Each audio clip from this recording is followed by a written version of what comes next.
Good morning, everyone. We are about to start the session. Assalamu alaikum and a very good morning to all of you who are virtually present here. I, Nashra Javed, Organizing Secretary, extend my thanks for joining us in this 3-day-long International E-Symposium on Recent Advancements in Information and Communication Technology, RAICT 2020. It is being organized by the Department of Computer Application, Integral University, Lucknow, in association with the Indian Society for Technical Education, Institute of Engineers India, and technically co-sponsored by IEEE Uttar Pradesh section. On this auspicious occasion, it's my pleasure to welcome our chief guest, Dr. Syed Nadeem Akhtar Sir, Pro-Chancellor, Integral University, and guest of honor, Dr. Leslie Ramos Salazar, Professor Paul, and Virginia Engler College of Business, West Texas, A&M University, USA.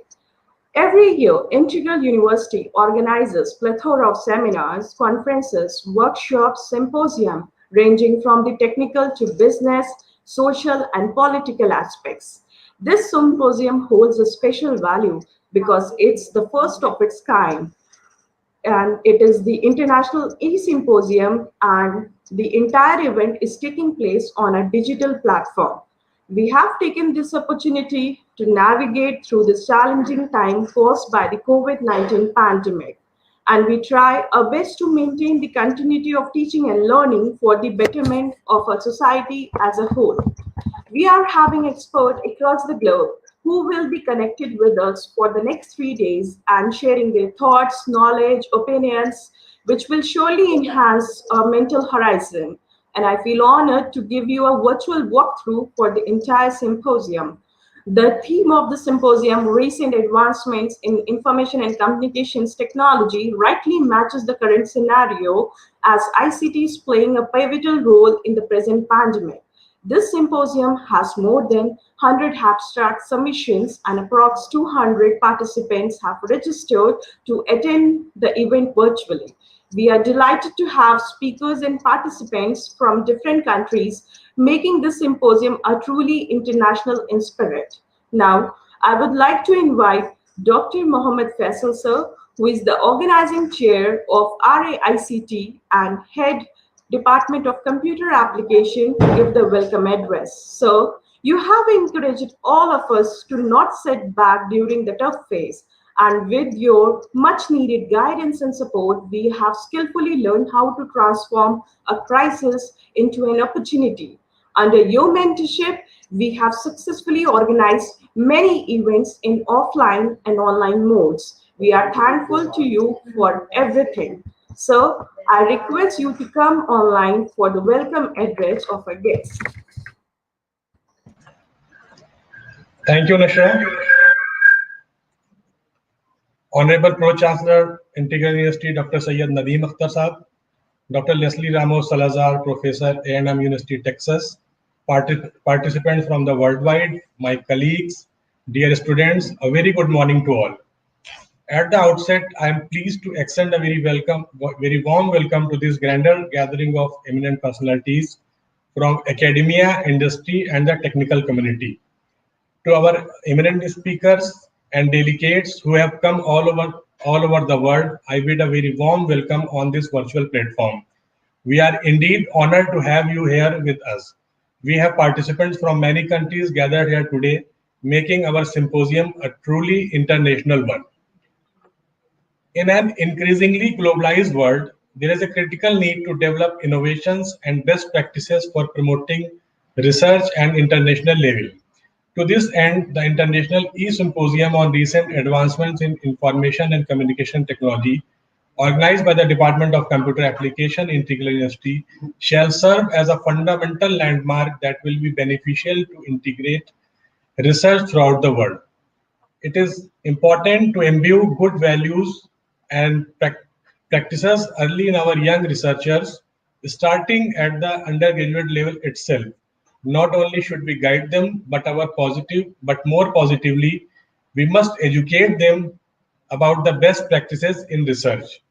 It is gratifying to note that the theme of symposium covers a wide range of recent advancement in the field of cybersecurity, information security, cyber forensics, computer vision and image processing, software engineering, AI, data sciences, machine learning, IoT, and cloud computing, and the most important ICT role in COVID-19 pandemic. We have a stimulating technical program that boasts an array of highly regarded plenary and keynote speakers drawn from all over the world. I also congratulate all the contributing authors. Their contributions have curated new dimensions and will leave an imprint on the young minds that will last for the years to come. The symposium promises to be an exciting event, a platform for thought leaders, academicians, and researchers from a plethora of disciplines to showcase research developments while providing a collegial atmosphere for exchange of ideas. In the last but not the least, we would like to extend our deepest gratitude to Honorable Chancellor Professor S.W. Akhtar for his keen interest, stimulating support, and continuous encouragement in organizing such an event. In closing, I encourage delegates to participate actively in the interesting discussions over the next 2 days. It is opportune time to renew contacts and discuss research problems of mutual interest with delegates from across the world. I hope that the symposium will be academically rewarding and will create openings for research in new dimensions.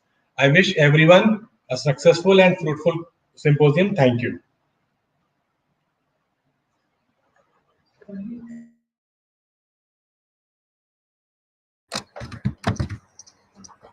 Thank you, sir, for motivating us with your kind words and exemplary intellect. You are a true inspiration for all of us. Now, I'm profusely elated to take an opportunity to introduce our Honorable Pro-Chancellor, Integral University, Dr. Syed Nadeem Akhtar sir. He has accomplished his BTech, MTech, and PhD degree in mechanical engineering from the prestigious Indian Institute of Technology, Kanpur, and currently he is a Fulbright Nehru Fellow. Sir, you are the man of distinct vision and a fountainhead of illuminating ideas, an idol of knowledge and experience. Your untiring effort has taken university to the next level. With your ingenious mind, we are now having international students enrolled in variety of courses, and your zestful approach has provided us with a great platform for international collaborations and synergies. The appreciation and motivation we receive from you has led us gracefully sail through this challenging time, and your excellence have made a remarkable milestone with the distinguished work in numerous capacities. Sir, I humbly request you to address our gathering and provide your valuable inputs to our participants. Thank you, Nasha, for your generous introduction. I extend a very warm welcome to all distinguished speakers, faculty, participants, and students on behalf of Integral University. I welcome you all in this International E-Symposium on recent advancements on information and communication technology, which is being organized by the Department of Computer Application. I'm especially pleased to extend my heartfelt gratitude to the international and national speakers, especially to Dr. Leslie Paul from West Texas A&M, USA, Professor Dharmendra Singh and Professor Balasubramanian Raman from IIT Roorkee, Dr. Saurabh Shukla from the National University of Ireland, Dr. Haider Raza from the University of Essex, Dr. Abhishek Vaish from IIIT Allahabad, Dr. Vishal Krishna Singh from IIIT Lucknow, and Dr. Alam Nawaz from Yungnam University, South Korea, for accepting the invitation and presiding over this international symposium and for sharing their expertise and experiences with us. It is also a matter of appreciation that this international symposium is technically associated with IEEE Uttar Pradesh, Institute of Engineers, and ISTE, It is an opportune moment to recognize even more the recent advancements that have been made in information and communication technology during this pandemic. I am sure our guest speakers, academicians, and participants shall bring out aspects of the ICT's impact we have come to witness. The symposium will also brush upon the spectrum of emerging and benefiting themes that discuss the aspects related to data science, IoT, cybercrime and security, software engineering, and many more. And I'm sure this will support our researchers and scientists and students in various areas. It is my belief that this event will work towards creating great awareness and positive support from ICT in the fields of education and research. And it will definitely enable a lot of us to scale up with the current technologies. This symposium will certainly be helpful in discussing and alerting us about the dark side of our ICT evolution, key challenges and issues such as cybercrime, phishing, vandalism and sabotage, information, data theft, etc. Once again, my heartiest congratulations to all the organizing committee members, academicians, participants, and speakers. I wish the symposium all the very best, and I'm sure it will be beneficial and fruitful for everyone present here. Thank you and best wishes.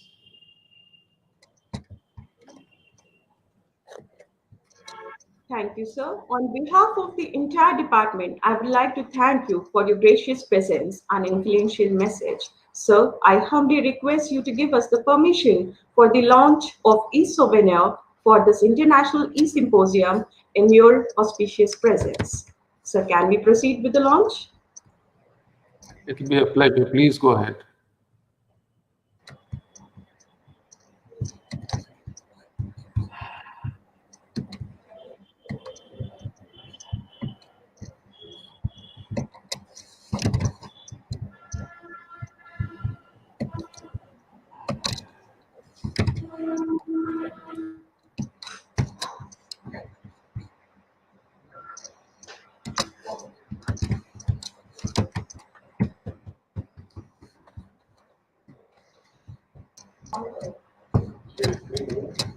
Yes, sir. Doing it.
Thank you, sir.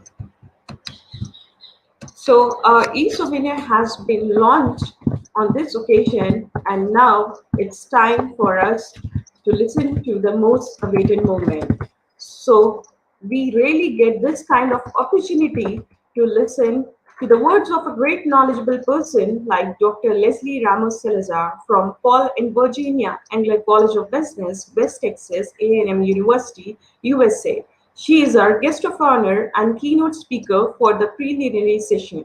She has won the Best Research Paper Award in Decision Sciences Journal of Innovative Education, and her publications have appeared in the journals of repute.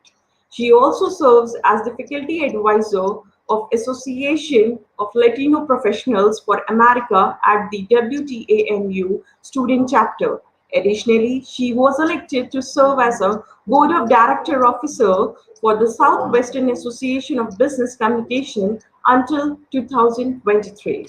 It's a great honor for me to introduce and welcome Dr. Leslie Ma'am in RAICT.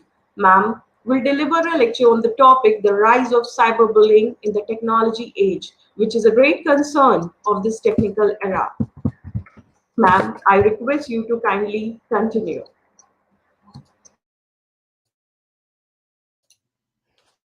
Thank you very much for the wonderful introduction and for inviting me for this outstanding event. I am honored to be here and to speak about this topic that I love. So I'm going to share my screen.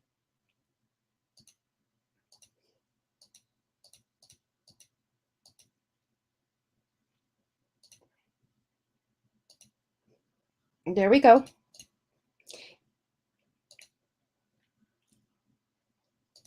And I'll start from the beginning. So you already introduced me, so thank you very much. And I'll be talking about the rise of cyberbullying in the technology age.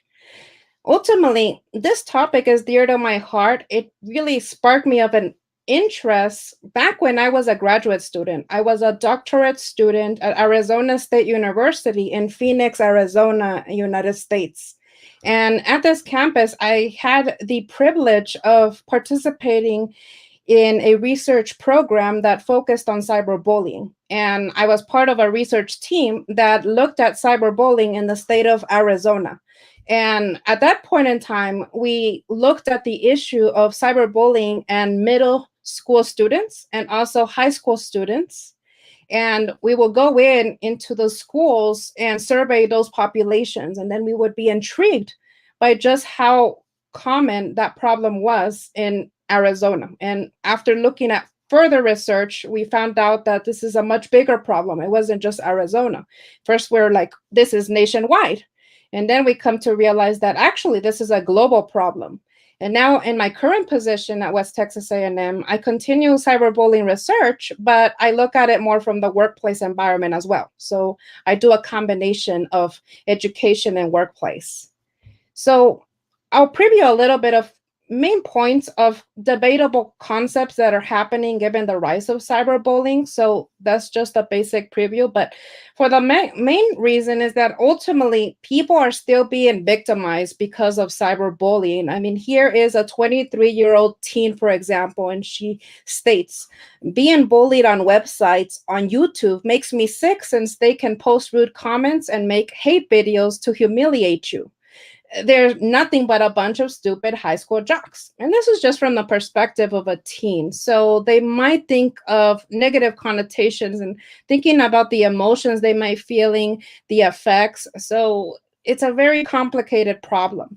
Here's another quote example. Now, this is from a middle-aged woman, and she's 36 years old, and she states on her experience on just using Facebook as a social media. And it states, I'm a Facebook user, and I have reported these two people who are female who are putting all kinds of things about me on their wall. And Facebook apparently don't care because they have not done anything about the bullying so far before or now. I don't think that this is right. They should take these problems very serious. So just looking at that quote alone, the woman's frustrated. She feels that here I was cyberbullied using the social media platform of Facebook, and I feel like Facebook is not doing anything about it, and they should. Like there should be some accountability. At least you cannot get that tone. And there's this story that actually happened here in Texas, and this is one that I became familiar with since I moved from Texas, from California. Well, this was actually Brandy Bella, and she was just 18, and she is a representation of maybe one victim out of many of what can happen, of the dangers of cyberbullying. So I'll go ahead and see if I could play the video for you.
So, as you can see, ultimately, when we think about victims and their feelings, and unfortunately, sometimes it leads to suicide and the loss of a human life. And when we think about children and young adolescents, the dramatic and trauma that goes along with it, I mean, the families, the communities, ultimately, it's a ripple effect of the effect of cyberbullying. Like in her situation, she got cyberbullied in Facebook, and ultimately she would have peers just come in and create fake identity accounts and just call her mean labels about her physical appearance, about being overweight and not being attractive. So those type of things can ruin the self-esteem and how a person feels overall about their self-concept. So that's still a problem with cyberbullying, that we still see the victim, but sometimes we don't put a face to each victim.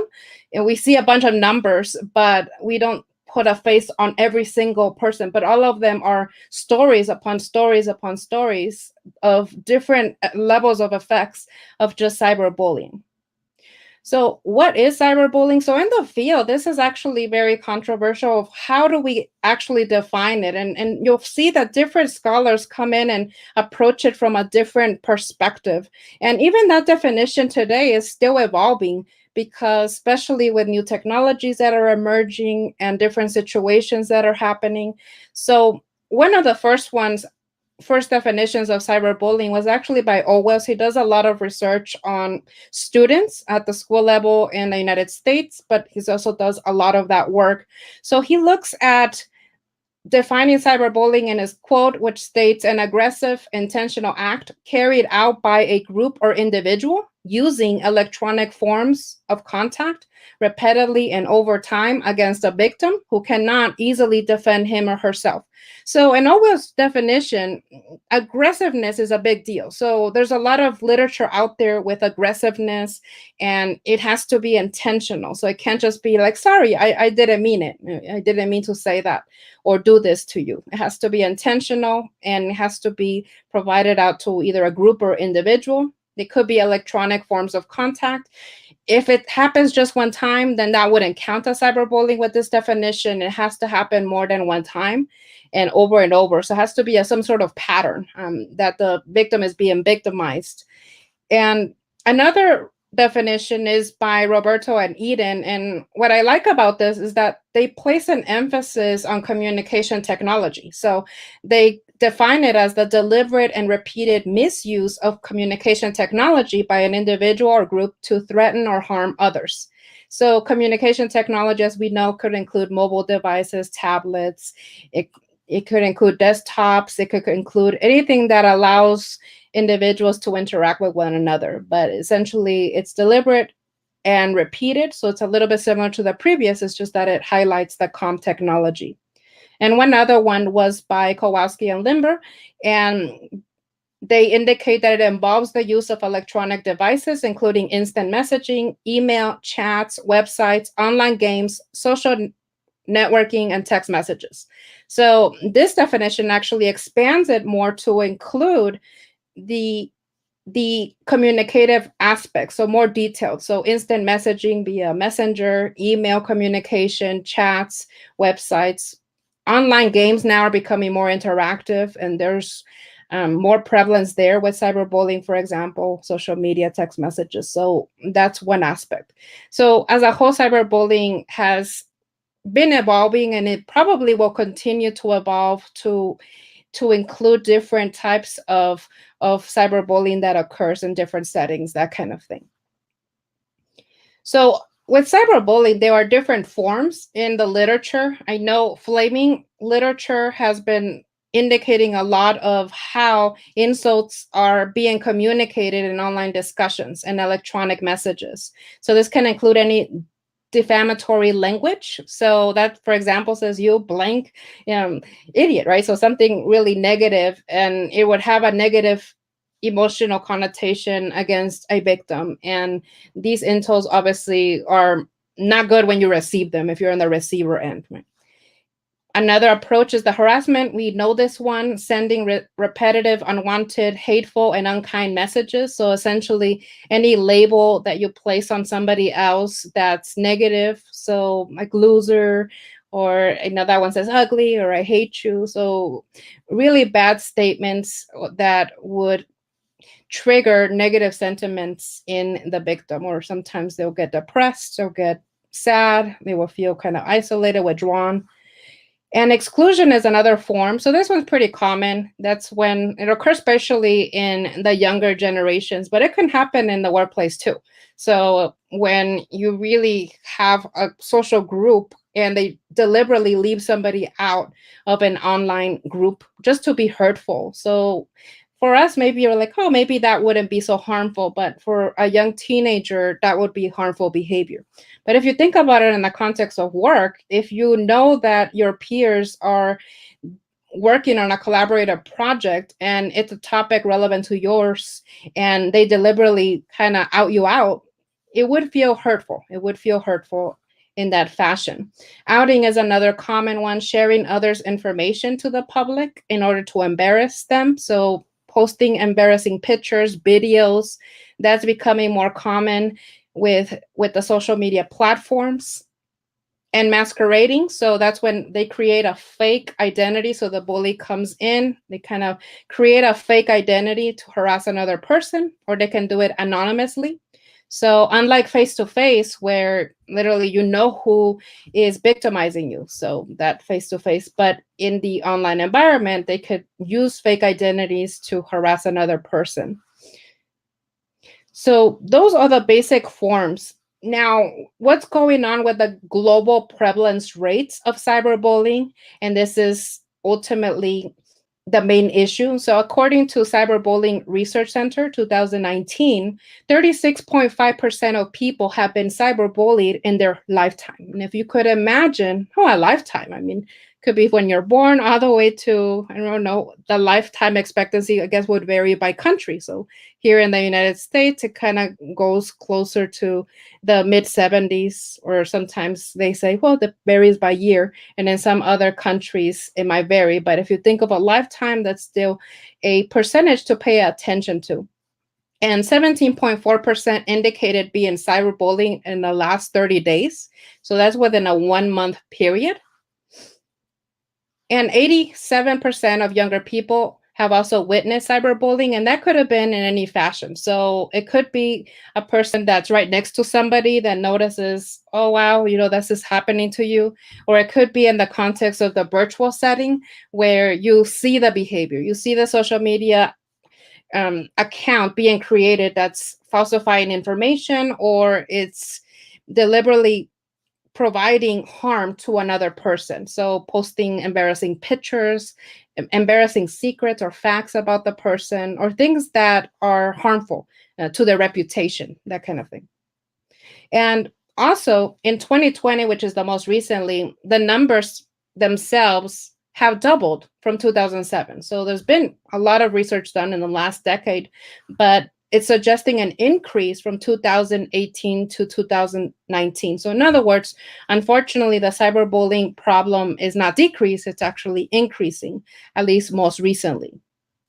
Now, Pew Research Center is another research center, and they also provided additional statistics. So 4 in 10 US Americans have experienced cyberbullying. So looking at that ratio, it's like that is still pretty high.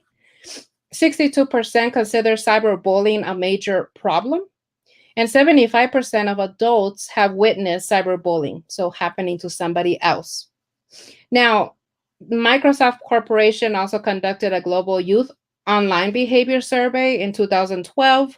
They indicated that just in the country of India, 53% of children, and they were 8 to 17 years of age, use the internet, and they were threatened or harassed in some shape online. And more specifically, 22% received unfriendly treatment, and 29% were made fun of or teased virtually. 25% were called mean names, things that are like, oh, you're fat or ugly, that kind of thing. And 77% were bullied online and or offline, so a combination. So the prevalences were still there. And even though the study was done back in 2012, those statistics alone were fairly high. And I know nowadays is probably even higher. And 50% of the children did admit to cyberbullying others as well. And only 29% of the children actually admitted that they had their parents talk about them about cyberbullying issues with them. And that's kind of interesting. Part of it, it's linked to the awareness, the lack of awareness. And if parents are not aware of the issues, then they cannot interact about these issues to the children. Now, this here, you will see the changes in the global perspectives or views of cyberbullying. So this is looking at 2011 all the way to 2018. So this is by Ipsos Global Views on Cyberbullying. And what I like about this is that it kind of gives you like a global perspective on the issue. It's just using prevalence rates on a simple question, having a child who was cyberbullied. So if they said yes, and the prevalence rates. So just here was back in 2011. And you could see in the United States, they indicated 15%, Brazil 20%, South Africa 10%, Sweden 14%, and India 32%. And I'll skip to 2016 because that's when the growth really starts happening. So you will notice in the United States, it jumped to 34%. And it also increased in South Africa and it increased in Sweden. But in India, it kind of remained stable, pretty much the same. And in 2018, you could kind of see what jumped high. So looking here, Brazil jumped to 29%, South Africa to 26%, Sweden 23%, and India 37%. And they didn't have the latest of the 2020, but ultimately you could kind of see a basic trend, at least in those common countries where it's occurring, that it's increasing. And there's also data out there about the global awareness. So how aware are we about this problem from a global perspective? So interestingly, around 25% have never even heard of cyberbullying. If you said the word cyberbullying, they'll be like, what's that? I don't know. Never heard of it. It just doesn't appear in my mindset, or I cannot even think what it is. So looking at the different countries of awareness, we will kind of see those that have heard of cyberbullying awareness, yes, in orange, and in green, the no. So the top 5 countries that indicated being aware were Sweden, Italy, Chile, South Africa, and Mexico.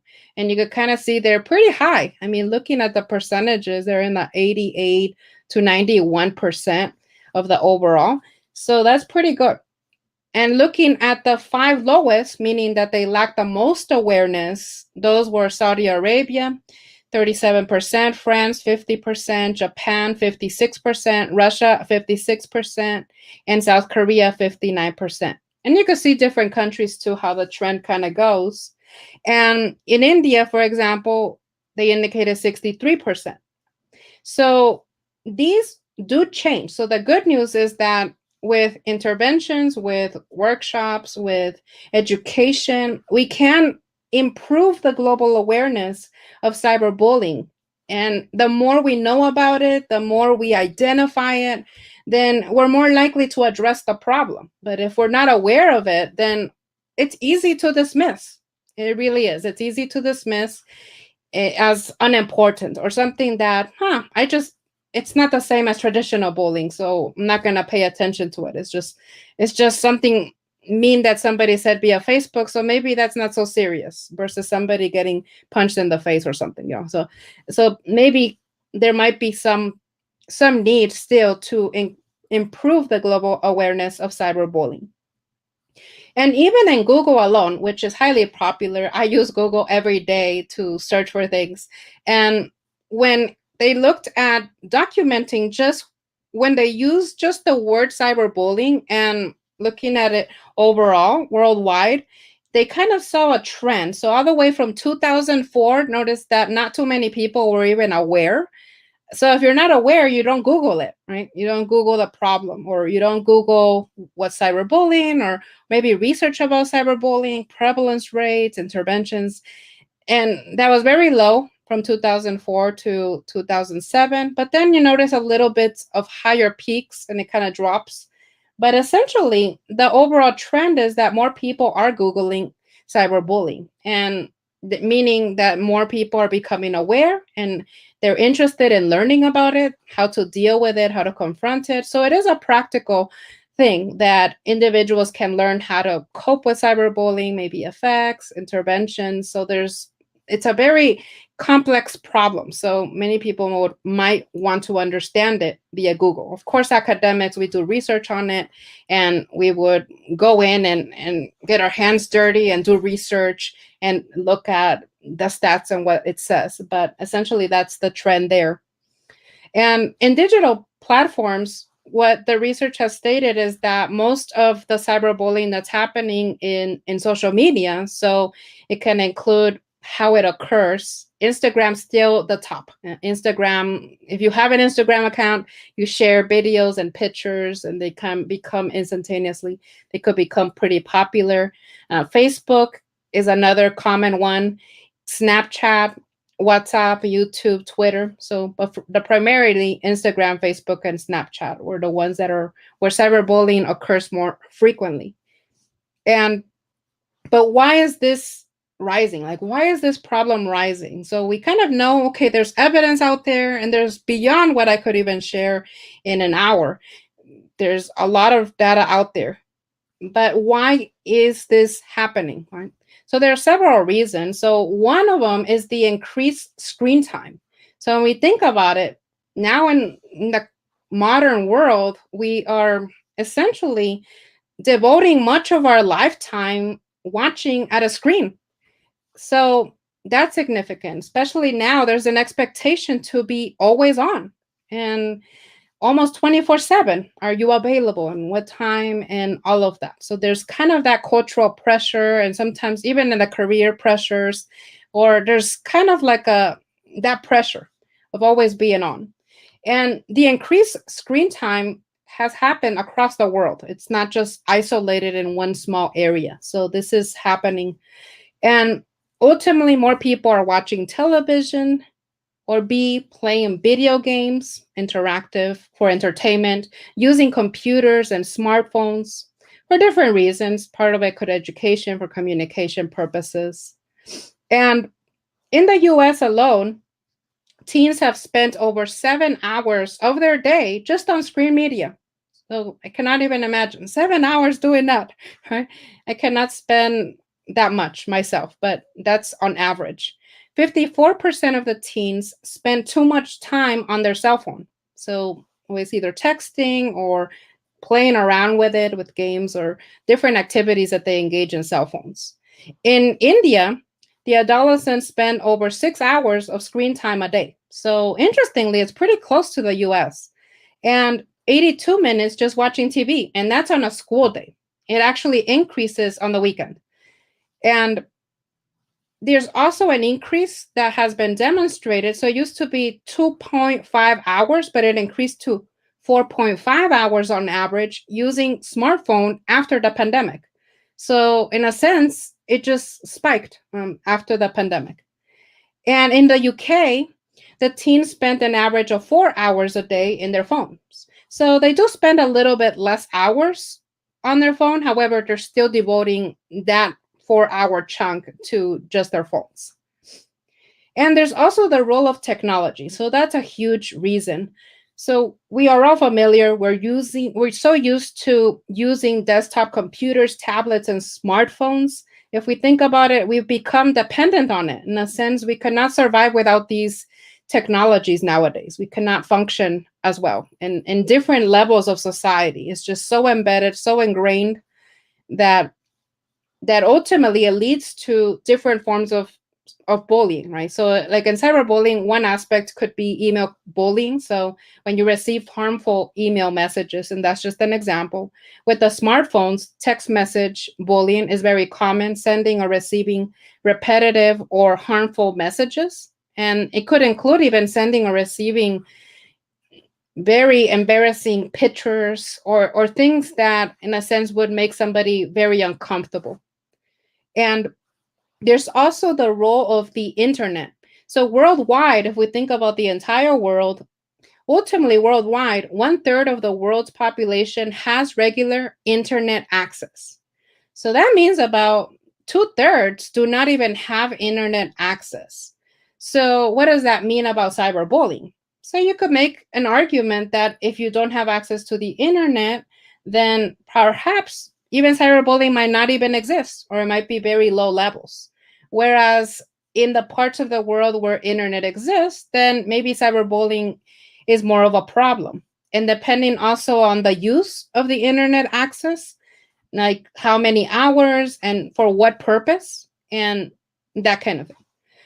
And looking at the different countries, I'll pick a few. So in Saudi Arabia, for example, 50% of the population has access to the internet, yet only 29% know about cyberbullying. And in a sense, it's like if half of them do not have access, then, like I said, cyberbullying might not be as existing. It might not be part of their knowledge as a collective. However, 29% that know about it might be part of that half of access.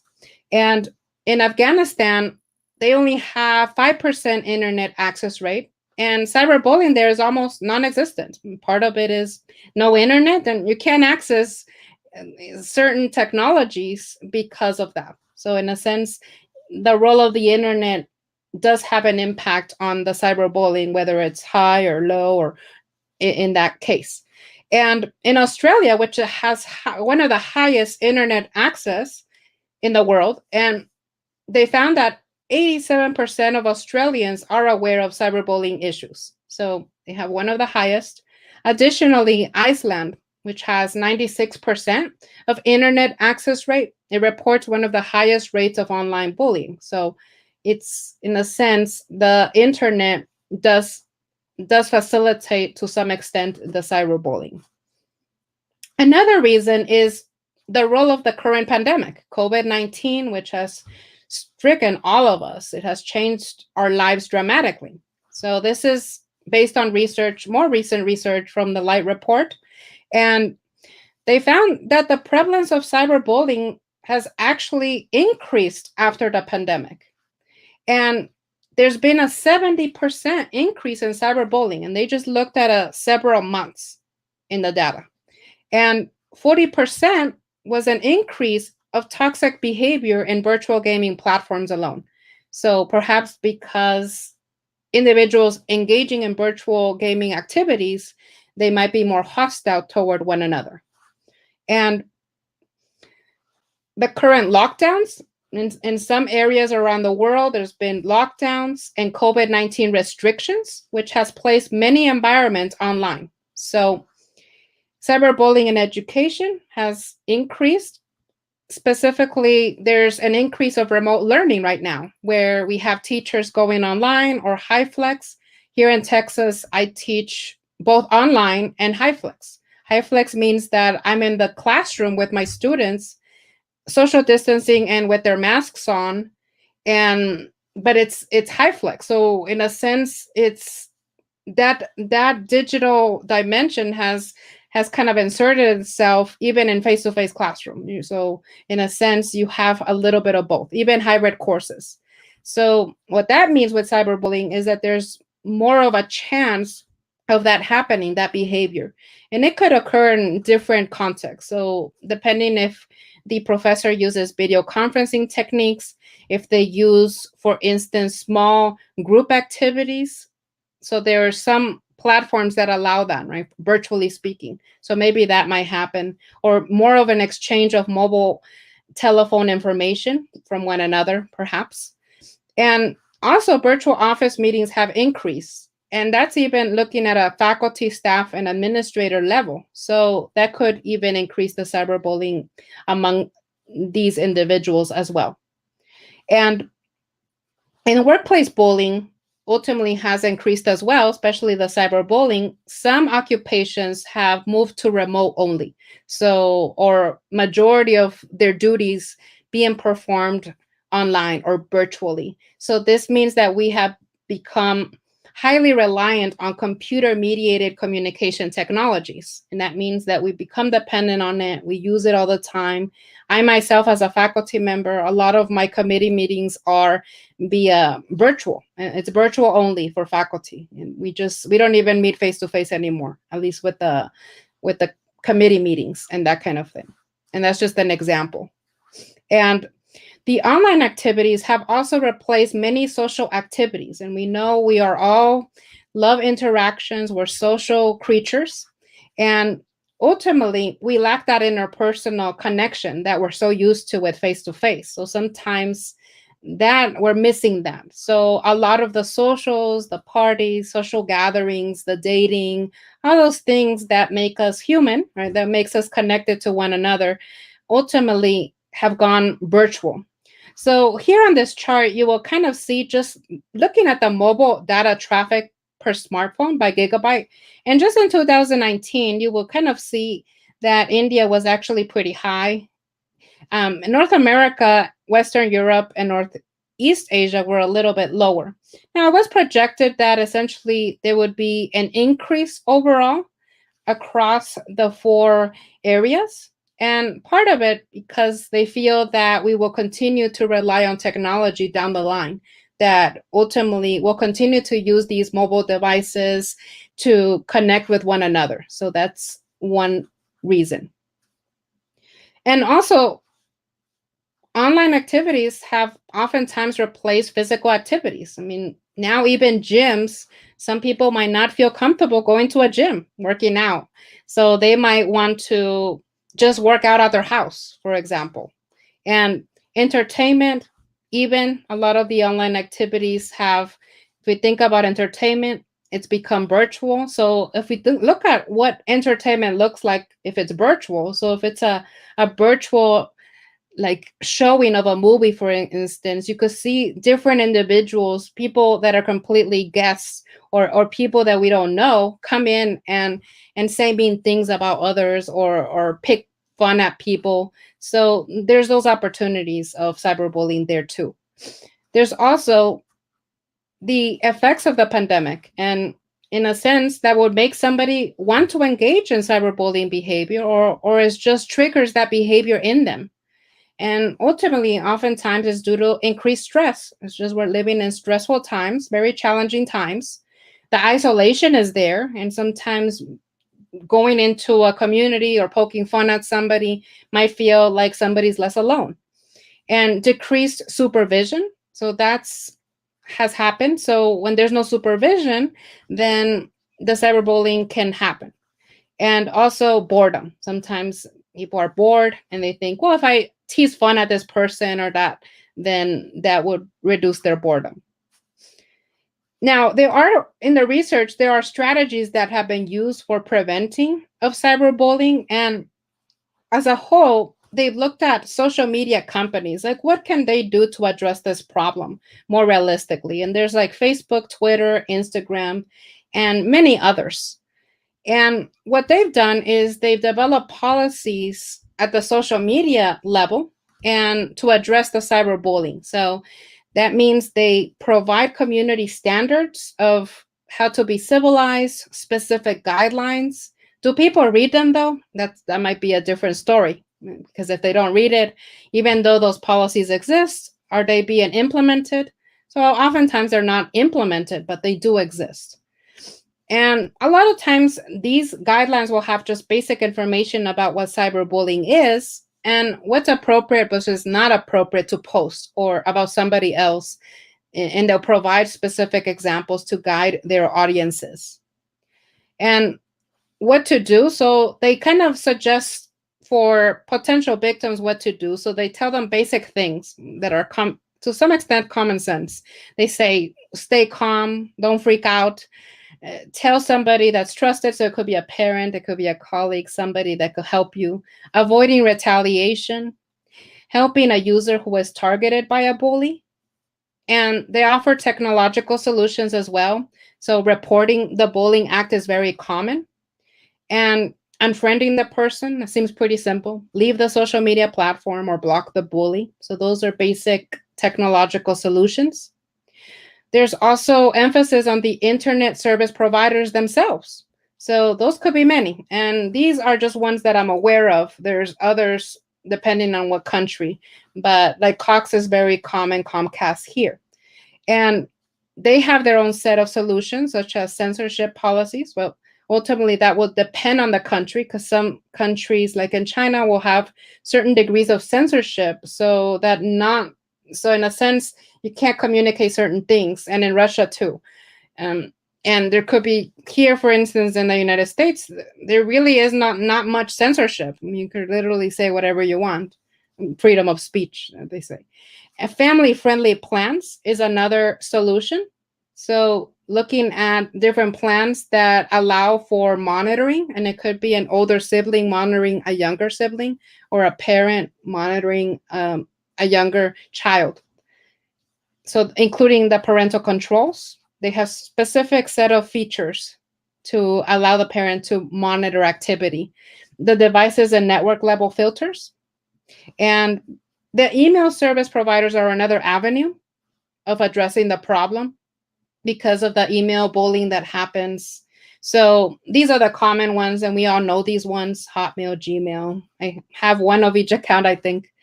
And the solutions that they've been providing are filters that block cyberbullying messages, and ethical and respectful use of services like safety via community guidelines.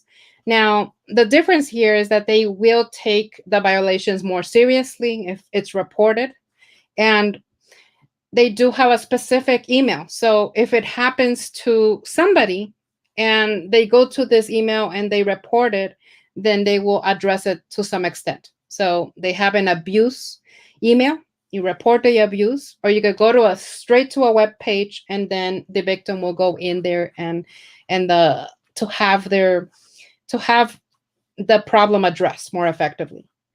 Instant messaging apps also have their own set of rules, and these are some of them: WhatsApp, Skype, Google Hangout, Facebook, Messenger, WeChat, Kik, Snapchat, Instagram. And what they've done, they've also written policies. So you start seeing a theme that a lot of them will have basic policies against bullying and cyberbullying. Not all of them, but the main ones. And they will have the ability to report a complaint via email address as well. And they will recommend unfollowing or removing users, and then reporting via inside app function like WhatsApp, Kik. So within it, you could push a button and bam, the bully is gone.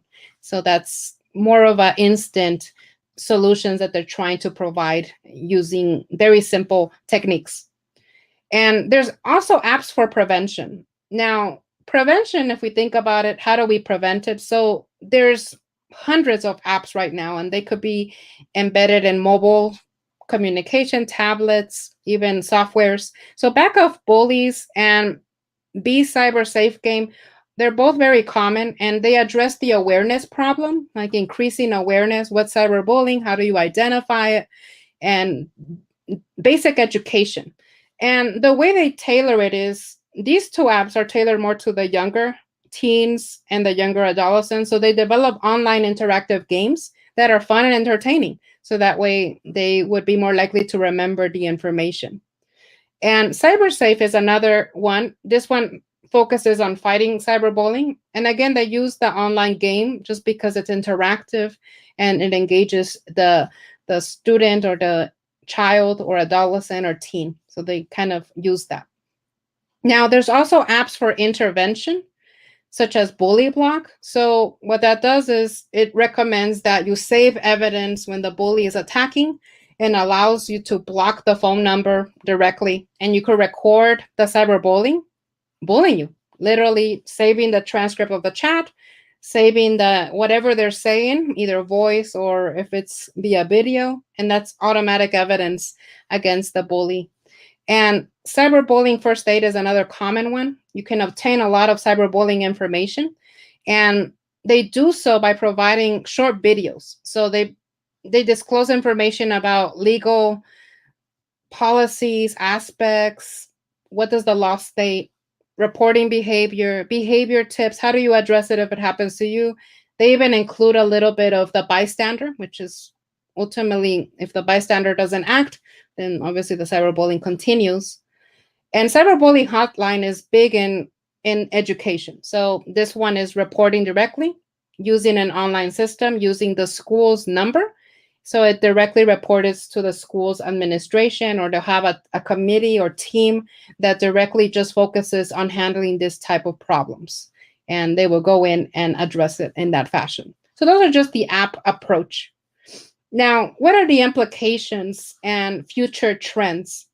Well, first off, we know cyberbullying is rising. So unfortunately, it's not going away. And ultimately, it will continue to rise. And we must develop multifaceted approaches for combating this complex problem. And this is at all different levels of society: schools, workplaces, local communities. It could include nonprofits, businesses, wherever it manifests itself.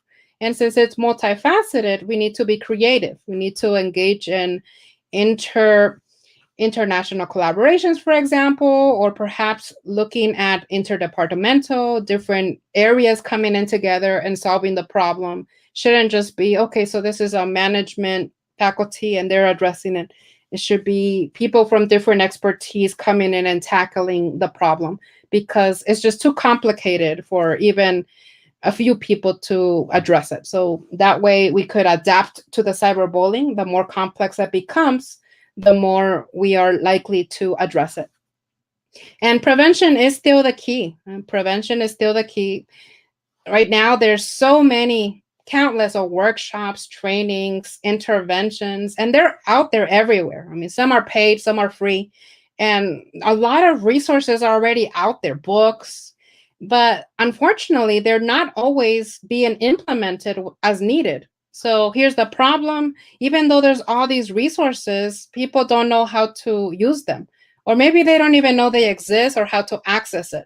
So that's problematic, because how could you prevent something or manage something more effectively if you're not linked to the resources? And that could include the research implications as well, because many common individuals might not even be aware that what's research and what does that mean to me. You have to put it in layman's terms and make sure they understand the practical implications in that thing.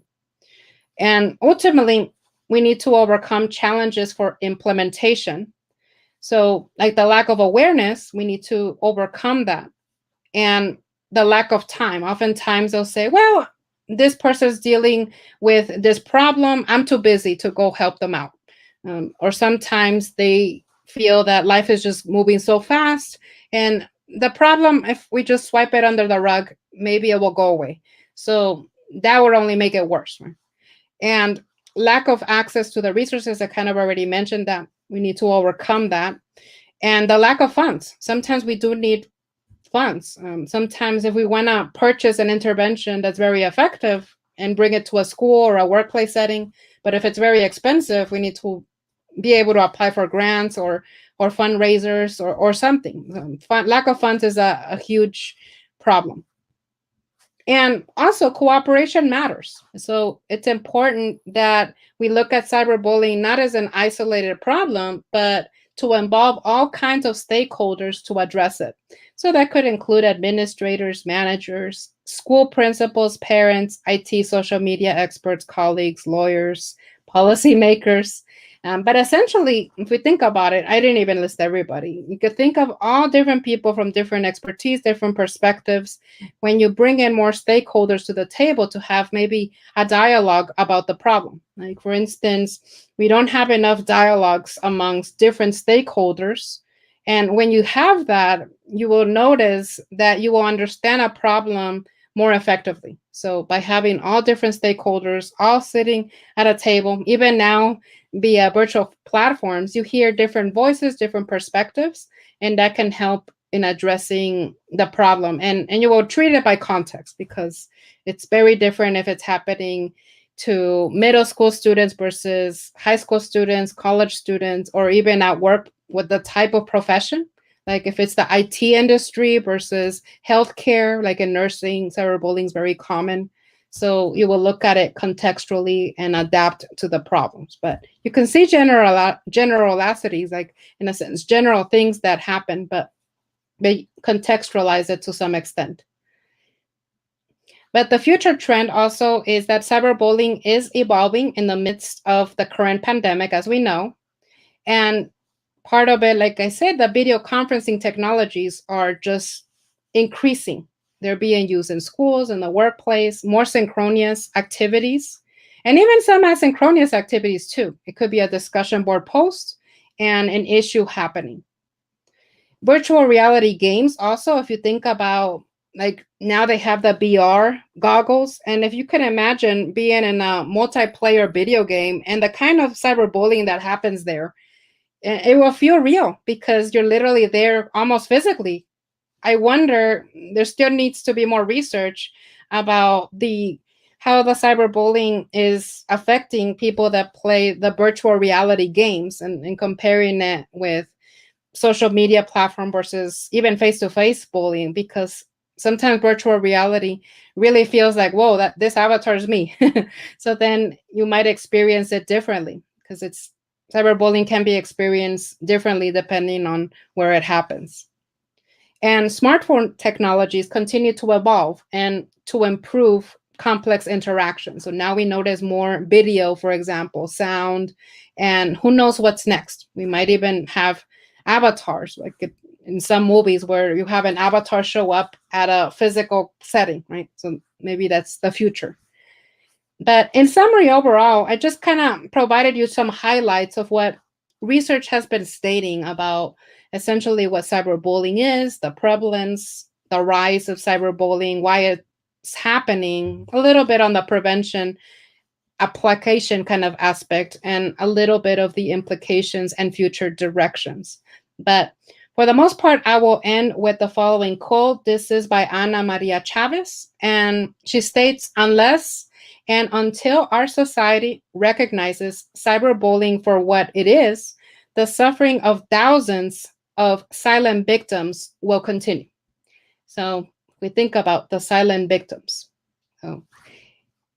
So thank you very much. I appreciate you for having me, and feel free. I don't know if they allow for questions, but I'm open.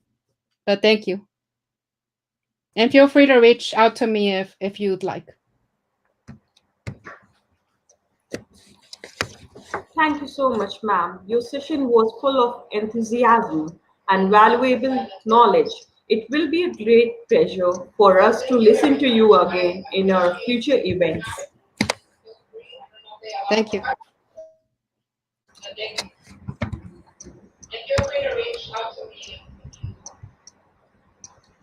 Lastly, I would like to invite one of our RAICT convener, Dr. Sandeep Kumar Nayak, to give vote of thanks. Thank you, Nashra. It's a great opportunity for me to be a part of this international symposium. Firstly, on behalf of my department, I would like to thank to the Honorable Chancellor and founder of our university, Professor Syed Wasim Akhtar sir, and Honorable Professor Pro-Chancellor, Professor Dr. Syed Nadeem Akhtar sir, for providing us healthy and sustainable environment where we can initiate such symposium like activities. And I'm also thankful to the Pro-Chancellor sir for giving a new hike to the usage of technology in academics and allied functionalities. On behalf of the department, I'm thankful to the Honorable Vice Chancellor, Professor Akil Ahmed sir, and respected Registrar, Professor Irfan Ali Khan sir, for their regular motivation to the faculty member, not for teaching only, for initiating the extracurriculum activities such as organizing seminars, conference, workshop, quizzes, and expert talks also.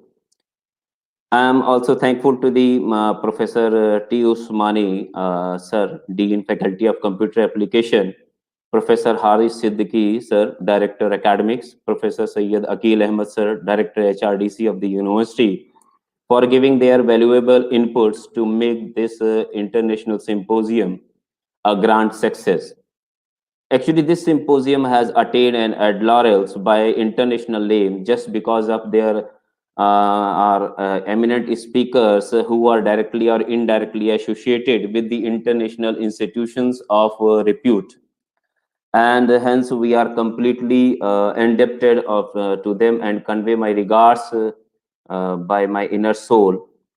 And on behalf of the department, I'm very much thankful to Dr. Leslie Ramos Salazar, USA, for putting research centering light on cyberbullying with the latest examples of Facebook, Instagram, Twitter, etc.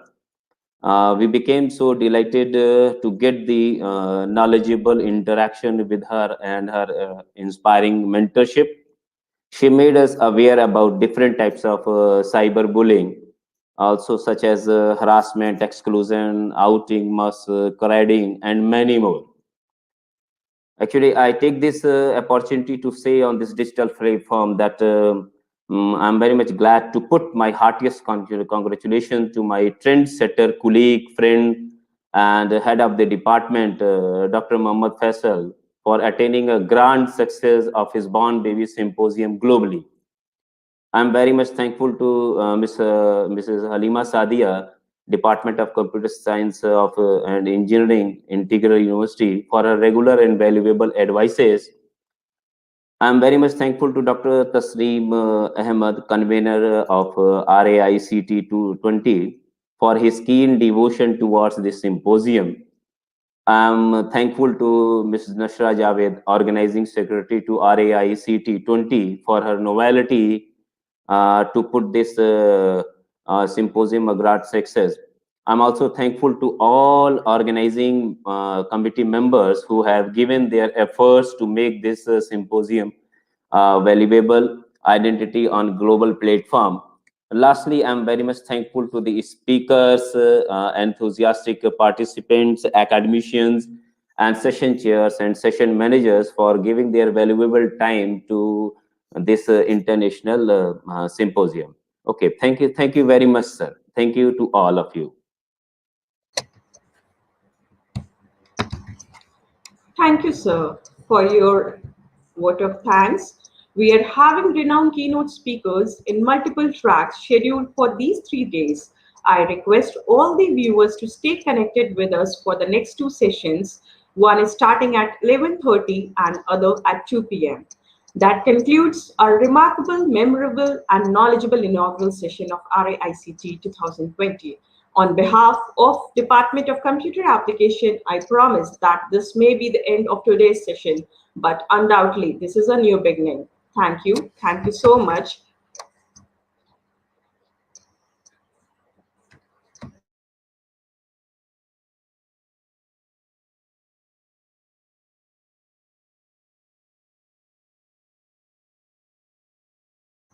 The next session will start with the same link at 11:30.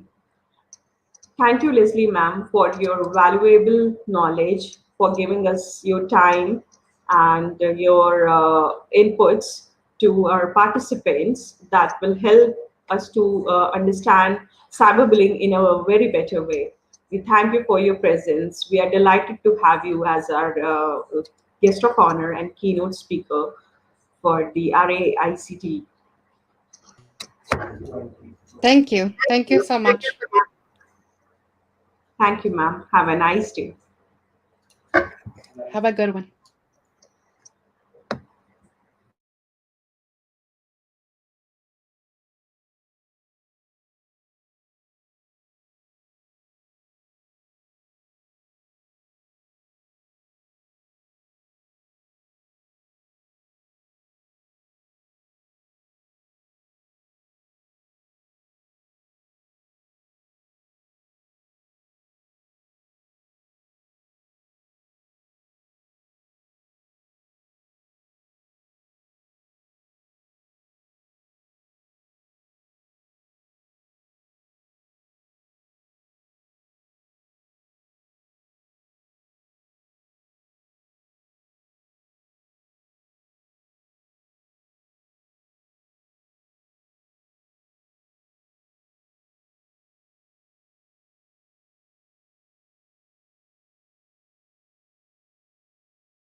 Welcome back to the technical session 1.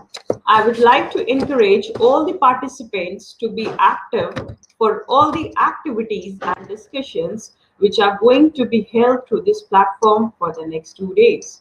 We are delighted to have Professor Balasubramanian Raman from the Department of Computer Science and Engineering at Indian Institute of Technology, Turkey. Sir has been associated with many international associations like University of Windsor, Canada, member of the Visualization Research Laboratory at Bristol's the State University of New Jersey. He was also a postdoctoral fellow in the Department of Computer Science, Engineering, and Computer Science, and a member of the Computational Intelligence Research Laboratory at University of Missouri, Columbia, USA. So far, he has published more than 150 international journals, 135 conference proceedings, 7 book chapters on a technical report. He is a member of Sophia in Japan. He is also a member of IEEE Society Uttar Pradesh section and acted as a joint secretary of the executive committee in the IEEE Uttarakhand subsection. I would like to request you, sir, for delivering your talk as a keynote speaker for the track 1, that is ICT role in COVID-19 pandemic.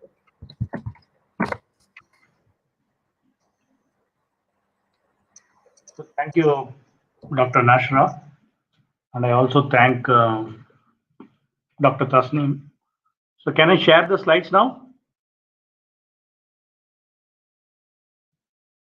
Can I share the slides? Are you hearing me? Yes, sir, we can hear you. Just hold on a second. There is a technical problem. Okay. Once you are visible on the screen, we can start the slides.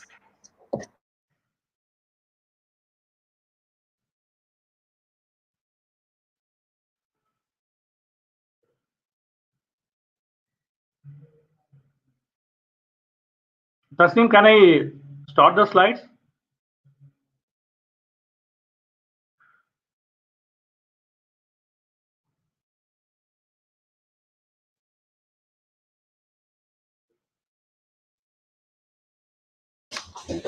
Yes, sir, you can start your presentation.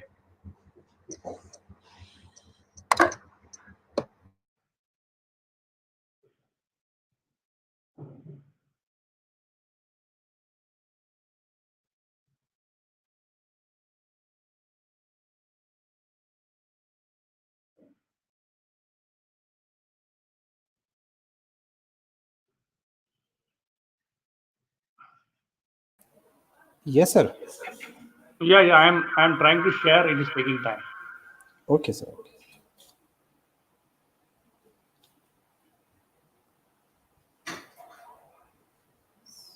This is the first time I'm using.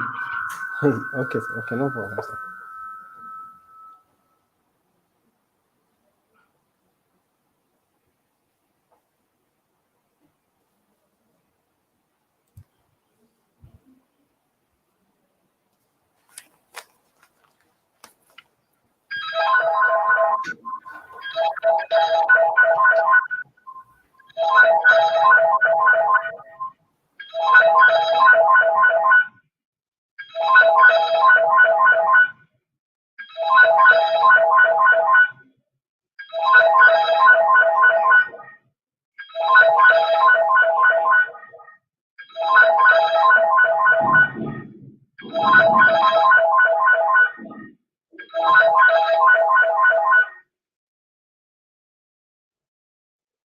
Tasneem, are you there? I think there is some problem.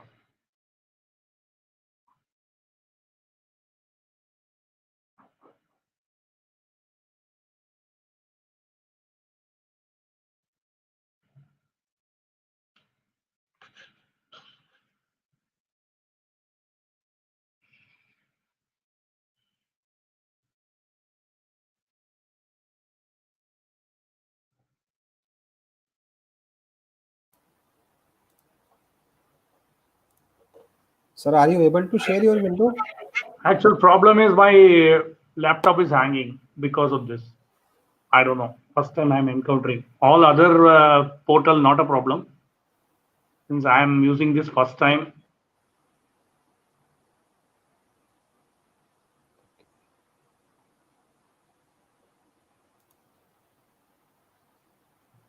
Is this, I mean, the StreamYard is you are using in your university?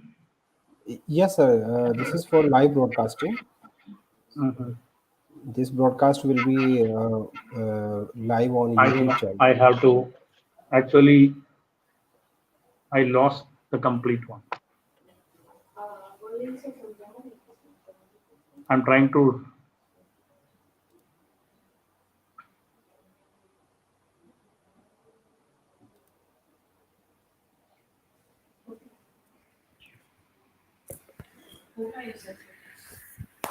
Laptop hang कर रहा है,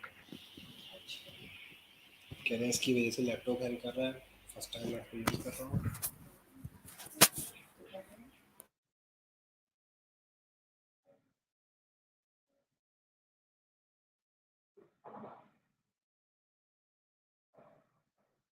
So it was working till the video came, and then when I try to share, it is hanging. Okay. Sir, can you please send your PPTs to me? Then I will share from here. Yeah.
Dr. Tasneem.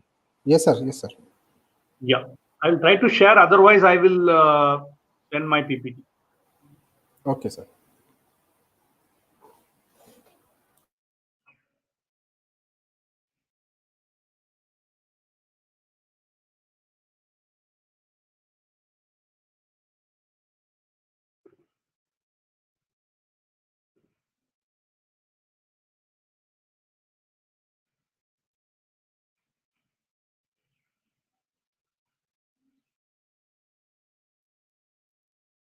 So are you able to see the screen? Yes, sir. Now we are able to see this.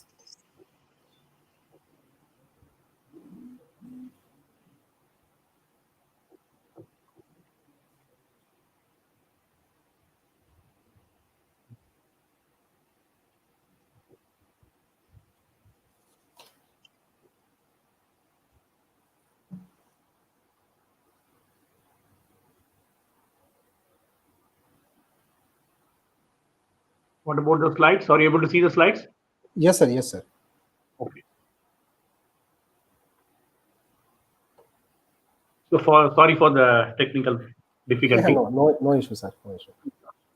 Yes, sir. Please Very good start. morning. Very good morning, everyone. And I'm Balasubramanian. So I'm a PhD supervisor of Tasneem, the main organizer. And I'm a professor in the Department of Computer Science and Engineering at IIT Roorkee. And I'm going to talk about the applications of machine learning and deep learning in computer vision and imaging. So as Dr. Tasneem said, it's a 30 to 40 minutes talk. I prepared accordingly. So the organization of my lecture goes like this. So we'll have the basic introduction on machine learning, and two application areas I'm going to talk about, that is brain-computer interface and the human action recognition. So in the case of a learning theory, what is machine learning? So two components. One is a feature extraction and classification is playing a vital role. So in order to do that, so we need three different learning, right? So it is a supervised learning, unsupervised learning, and reinforcement learning. So what is the meaning of supervised learning? For example, a robo is there and truck of fruits are there, right? So I'm going to train my robo. For example, 70% of the fruits, right? I'm going to train my robo, right? This is apple, this is banana, this is grape, right, etc. So how do I train? Right, I will tell the information about the fruits. For example, apple, right, a sphere in shape, red in color, texture is completely different from banana, right? The size is different from, let us say, grapes, right? So whatever I am talking about, the size, color, texture, etc., they are all nothing but the features, right? So 70% I'm annotating in the sense I'm giving the information. Fine. So now I train my robo. I'll ask my robo, right, to during testing, I'm asking my robo to distinguish what are all the different fruits, right? So that means I'm testing. So in the 30%, based on the training, how far it is going to give the accurate results. This is called supervised learning. Correct. So in the case of unsupervised, assume the same robo is there, same trucks of fruits are there. I'm not going to give any annotation. Right, I'm not going to give any annotation. That means I'm not going to give any information about the fruits. Can my robo, right, automatically classify? Right, so it has to learn by itself by checking the size, texture, color, right, all the features. Right, this is exactly like the human learning. So 8-month-old baby or up to 1-year-old baby, the mother used to train, the first problem we encounter is face recognition. All right. See, the mother will tell, I mean, he is your father, he is your brother, she is your sister. Right. At one point of time, right, the baby becomes, let us say, 2 years old, automatically recognize the faces. Right. So when the same person, right, let us say at the age of 20 years, so automatically recognize all the faces. Correct, within no time. So see how our human brain works, right? So human brain cannot match with whatever algorithms people have developed, whether it's a deep learning or whatever learning, right? So initially we are in supervised. That means the mother has to teach us the faces, and after some stage, let us say 20 years, 30 years, automatically once I see, automatically I'll recognize the face. So learning becomes unsupervised. So this is a major difference between the supervised learning and unsupervised. So you can see the mother or brother used to teach the child for object recognition, right? This is a bat, this is ball, this is telephone, this is computer, this is a monitor, right? So then we are testing. Can you bring that phone, right? So whether the child is picking the phone exactly or not, right? So these are all called as a supervised. Assume that the same person at the age of 20 or 30, I'm asking, okay, bring the phone, automatically he or she will bring the phone. Correct? So the supervised become unsupervised. So this is the major difference between the supervised learning and unsupervised learning. What do you mean by reinforcement learning? Reinforcement learning, like learning a bicycle. So when you are learning a bicycle, you require, the two things may happen in your life. One, you will worry about falling off from the cycle and get injury, right? So this happens for everyone. Similarly, when you are pedaling well, people start appreciating you, right? So that means two things are happening. One, you will get one thing is that you are going to get an injury, right? That means a punishment. When you are learning a bicycle, that means you may fall down. And second thing, people will start appreciating. That means a gift. So punishment and gift, based on this punishment and gift, so the things will start improving and you will learn. So bicycle is an example of a learning bicycle is an example of a reinforcement learning. Correct?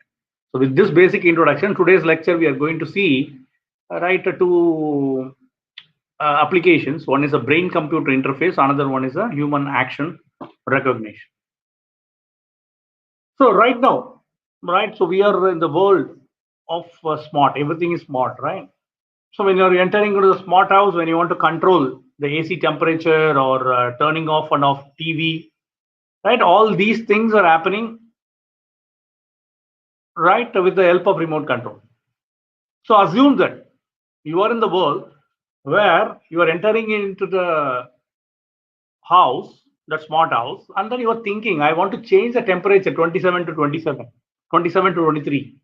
And I want to change the TV channel, sports to, let us say, cinema or movies. And I want only one light to be switched on or off. Right? So you are thinking. So when you are thinking, obviously there will be a signal from the brain. So assume that I'm capturing this signal using a device. Right? So can I convert this into digital, the analog signal into digital? From the digital, can I infer what you want to say exactly, right? What you are thinking exactly, right? So this is called as the brain. For example, nowadays you have that Google email, Gmail. Suppose you are getting an email, you will have 3 options for the answer, right? For example, you have a meeting at 12 o'clock. Obviously, you are attending this particular lecture. You won't attend the class. You won't attend the meeting, right? So you are thinking, I will not be attending the meeting. So can it go automatically? Right? Can the reply go automatically? So now you have 3 options in Gmail. You are going to attend the interview. I'm not going to attend the interview, or maybe attending them. Something like that you will get, and then you are clicking and then going from there. Fine. But now the question is, can it automatically be converted into digital, whatever I'm thinking, and can it go as an email, as a reply? Right? So this is what the brain-computer interface. So in order to capture the signal, everybody know ECG.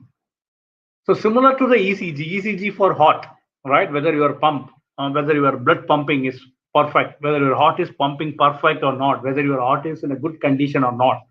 For that ECG, electrocardiograph is helpful. So here, electroencephalogram for the brain. The device look like this. We can wear it in the right scalp. That means the head, and then right the brain also can be divided into 4 parts, right? So it goes like this, the 4 parts, and then the green indicates that is nothing but the electrode, right? So you have 14 electrodes here, the circular in shape, right? The one you are seeing over here, right? So they are electrodes. So these electrodes are responsible to capture the signal from the brain. So you have, right, 4 parts, and the 4 parts, right, and the brain signal. So these are responsible to capture the brain signal, and then, right, so once you are capturing the brain signal, so that will be converted into digital. So these are all some of the examples where the electroencephalogram you can wear it in your head, and then the analog signal will be converted into digital. So we have this in our lab, right? So this is the EEG device, and the EEG device has the specification like this. I talked about 14 channel, so you can enhance. So whenever you are enhancing the channels, number of channels, that means the number of electrodes, the signal will be good. So we are going to see one of the work, right? The fusion of EEG and sentiment analysis to predict the advertisement. For example, assume that you are watching a YouTube songs, right? I have given 20 songs to you, right? I assume that I am given 20 songs to you, so you have to rank it, right? You have to rank them. So this is a simple problem in the case of sentiment analysis. Data mining researchers, they use these kind of problems and then get the feedback from the users, get the output, right? Make a statistical model and get the output. So here Assume that a person is wearing this and then watching the songs, right? So the various signal we can get. If the song is really excellent, the pattern will be different.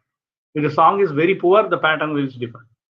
So based on this, assume that now we are going to have, all right, the brain wave when you are hearing the songs, the brain signal when you are hearing the songs, right? At the same time, we are also getting the feedback from the user. It is like the voting machine. We are using EVM, electro voting machine, as well as the ballot paper, the electronic voting machine, as well as the ballot paper, both. All right. So one will be useful to check the ground truth, right? To check whether my results are matching with the ground truth. For example, the ballot papers, it is like a ground truth. Yes, it is true.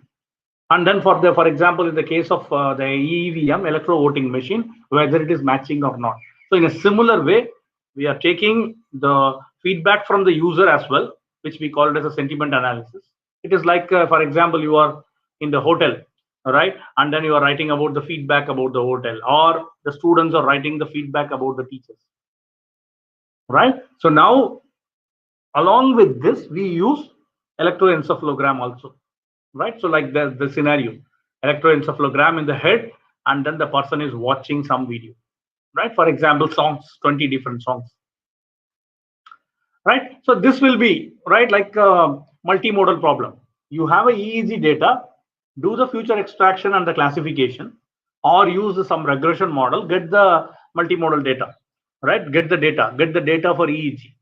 Similarly, sentiment analysis also will give you the data, right? Future extraction and classification. Now I am fusing both the data, right? For example, the weight into EEG data, W0 into EEG data, plus W1 into the sentiment analysis data. So whichever score is higher, I can consider that is a first rank. And then I calculate second, 3, 4, 5, etc. up to 20, right? So this is a multimodal problem, fusing two data, right? Individually, you are running your machine learning algorithm, you are finding out the future extraction, you are finding out the classification, and similarly, right? So the sentiment analysis, you are doing future extraction and the classification. So combine the data together, you call it as a bimodal or multimodal, and then this will give you the video prediction, right? So when we talk about the EEG signal looks like this. So when you're taking right, the brain signal, for example, assume that the song is excellent, right? How it looks like a one-dimensional, right, ECG signal. Everybody might have seen the ECG signal, right? So here the rank, we have used only 14 channels. So here the last column, the column C represents the rank. Rank 2, rank 1 is the best. Rank 2, okay, fine. You have the signal. The green signal is indicating that, okay, you are getting the signal that rank 2. So I can use these two data for my further analysis. Whereas if you look at row 2, I won't, right? I preferably not to use this because it's a completely red. The brain signal is completely red, and the signal is a 5 indicates 1 is good, 5 is poor, something like that, right? So this is how the signal look like. All right. So you have to obviously do initially when you are getting the signal, it may have noise. You have to remove the noise, and then, right, you have to apply the algorithm, right? Your machine learning algorithm for EEG data, and similarly sentiment analysis data. Sentiment analysis. Suppose you have 5 parameters: excellent, very good, good, fair, and poor, or only 2 parameters: good and bad. All right. So you have to do some pre-processing and extract the futures, right, to train the data set, right? So keep the training data set, and then you have to do the classification. If it is a binary classification, apply any classification algorithm and get the output, right? So this is how the combination of, right, your brain signal and sentiment analysis, what you are going to predict.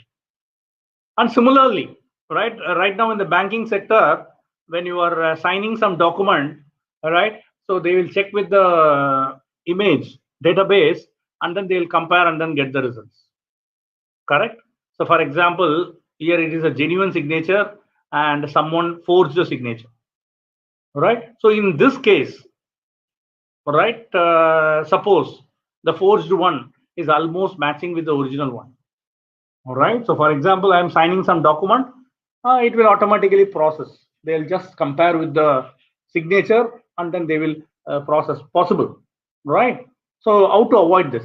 In order to avoid this, assume that during signature we are getting the EEG pattern, right? So the EEG pattern will match like this. For example, A is the original person and B is the forged one. C is the original person, D is the forged one. So in that case, how this will work, right? So what will happen to this case? Correct. So this we can check with the help of the brain signal. For example, assume that the image signature, right? The signature is matching, whereas the data, right, we obtain using brain signal, that may not match, right? So you have to train. For example, 1,000 users, 10,000 users are there in the bank. So you have to train the model, right? So you have to get first all the signal, and then you have to do the matching from the database. So it depends. For example, when you are depositing 1,000 rupees, I mean, you won't find any tension. You will, right, automatically submit the documents and get the things done. Whereas you are signing, let us say, multi-crore worth property or multi-crore worth transaction, obviously you will feel some sort of tension. All right. So the various cases assume that we are taking the brain signal, and then, right. So whether your brain signal is matching with the actual data exists in the database, right? So these are all the applications of the brain signal, and in our approach we have used the classical machine learning algorithm. You can see the accuracy goes up to 98.24%. So this is one particular field, right? My research scholars have done work on the brain computer interface. The next part of my talk, maybe I will finish in another 10 minutes, right? The human action or activity recognition. All right. So what is the meaning of human action or activity recognition? Assume that we are given the video like RGB. RGB is the usual video that you are seeing, or depth video. Depth video, we are reconstructing the structure from the images. You can see how the depth video is working.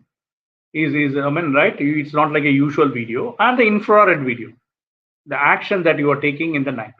So now the idea is, for example, some of the activity or action going on here, right? For example, a person is doing swipe left or throwing the ball. One person is hitting the ball, another person is fielding the ball, right? So now the problem, what is the problem? Problem is, assume that you are given, right, a video of 24 hours, right? The video data, it's a very big multimedia data. In a second, you will find 100 frames, 1,000 frames, something like that. That means in a second, you have 1,000 images. Imagine 30 minutes video, how many images it has. It's a huge database, right? So from this database, I am asking you to find what are all the frames the person is hitting the ball. A 24 hours video is given to you. I am giving this problem. Okay, can you find what are, so you have to spend 24 hours minimum, right, to find out these. So it's a cumbersome job. Can we automate? Right? So can we write an algorithm? Video is the input, and I am training my model for the batsman. I mean, the person is hitting the ball, right? I'm training my model. So nowadays GPU, right? Everyone is using graphical processor unit, GPU.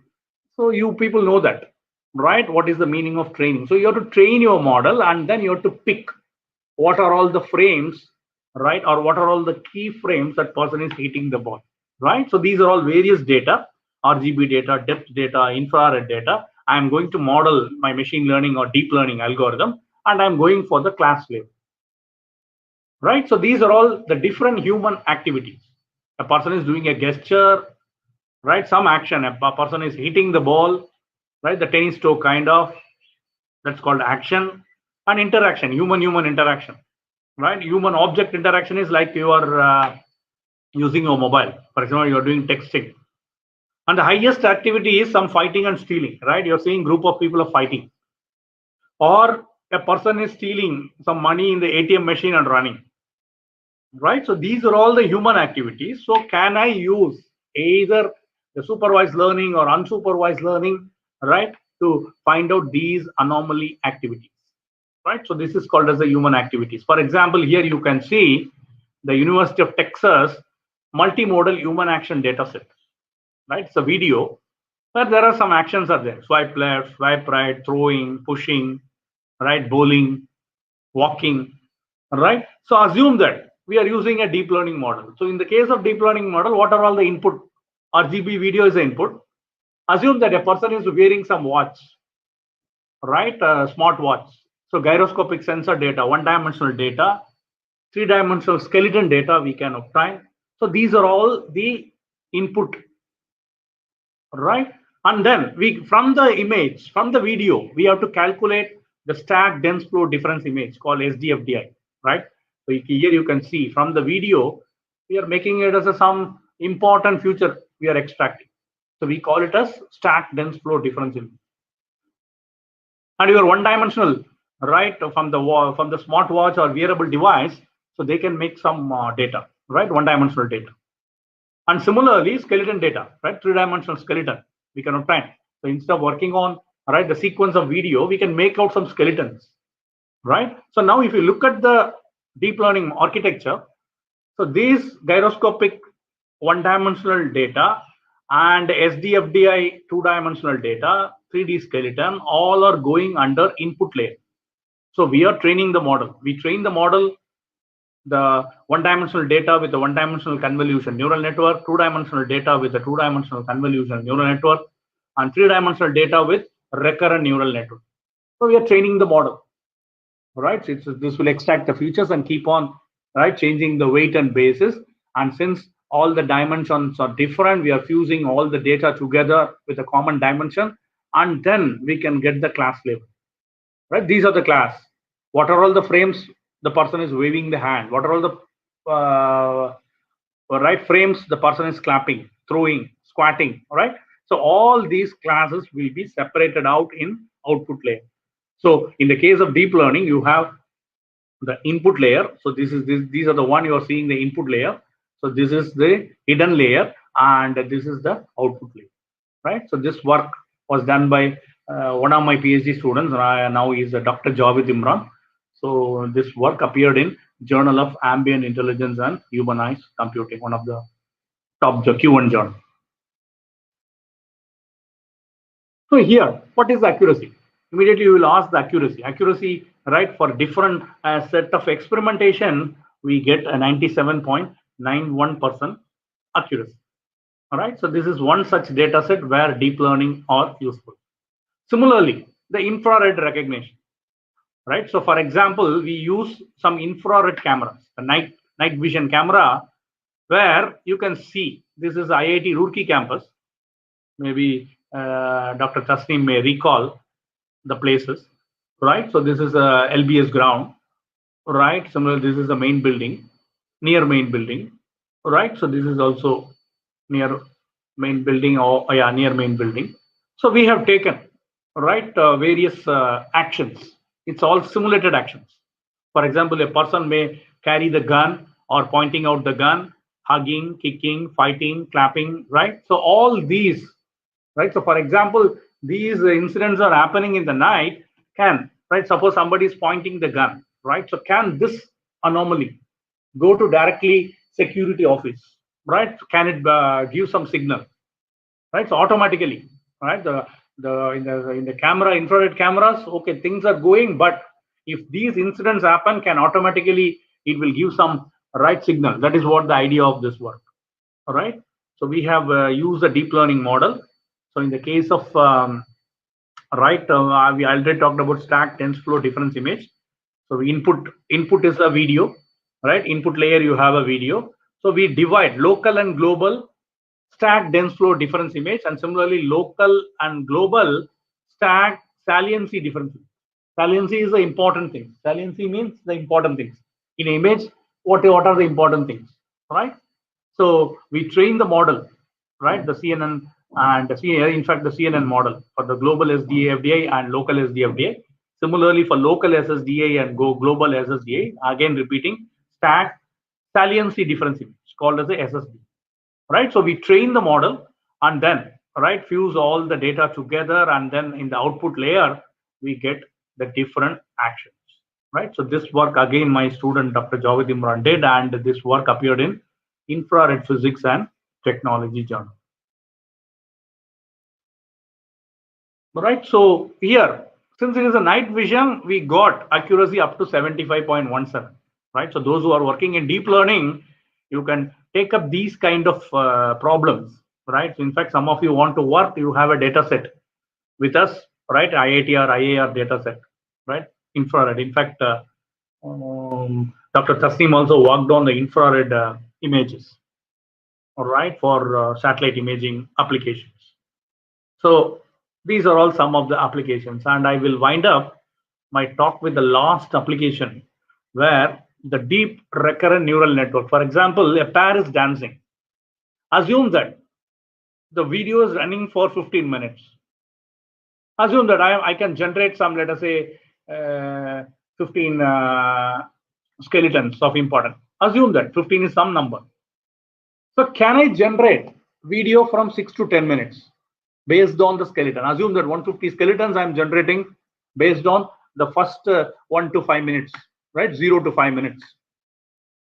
Correct? I generate some skeletons. So the number of steps, right? The pair is making certain steps, I am generating. Right? Now, from 6 to 10 minutes, can I predict what will be the next steps? Right? What will be the next sequence of steps? For example, at time t, I have some skeleton which is in blue in color. So what is the prediction for t plus 1, t plus 2, etc. Right? So which is called as, right, the human motion generation, right, using a stochastic condition of deep neural network. Right? So this has got the application in many action recognition, virtual reality, right? Virtual reality in the sense, right? Nowadays, during pandemic situation, assume that you want to conduct a convocation in your university or let us say institutes, right? So assume that student is there somewhere and director is in IIT, right? Or some university, correct? So can we make, right? So can we join the video together and then can we predict the next steps? So that is what the idea of this work. So what here we are going to do, given skeleton, let us say t at time t, right? You are seeing a blue in color. With the help of recurrent neural network, can I predict next few number of steps, right? From the few number of steps, can I reconstruct and get the video between 6 to 10 minutes? The 6 to 10 minutes video, I myself generate, right? It's like an augmented reality, correct? The virtual reality, right? So these are the applications. So this work appeared in International Conference on Image Processing very recently. And this is the proposed architecture based on the recurrent deep neural network, right? So you can see this particular paper, because if I explain, it will take another half an hour to 1 hour. So this is the model. This is the proposed architecture, and you can see that how this will be. You can download this particular paper. All right, it is one of my PhD students' work. All right, so you can see that, right, the proposed method by Zhou and others. Right, so this is the skeleton generated during, right, the video. Let us say 0 to 5 minutes. I am generating. Just I have plotted some 6 skeletons. So from here, can I generate what will be the next step? So Zhou et al., you can see it has failed to give. It is not looking so good. If you look at the movie or the animation, it is not so good because your hands are so lengthier and legs are so lengthier. It's not looking good. So what we have done, same ACLSTM, right? The long short term memory in the case of deep learning. So we use post embedding. So post embedding, the results are slightly looking better, and you can see that. And then in this work, we propose, right, the variational recurrent neural network. So when you use the variational recurrent neural network, the results are much better than, right, the previous two. And then you can see the animation. This animation was, right, generated, let us say, between 6 to 10 minutes. We have the data only 0 to 5. Assume that you have a video only 0 to 5.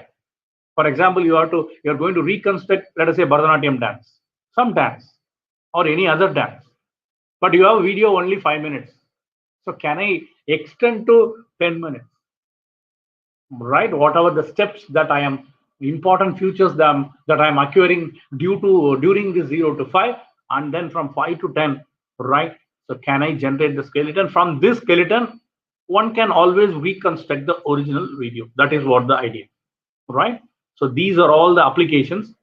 So nearly, right, 30 minutes I talked. So if you have any doubts, right, you can ask the questions.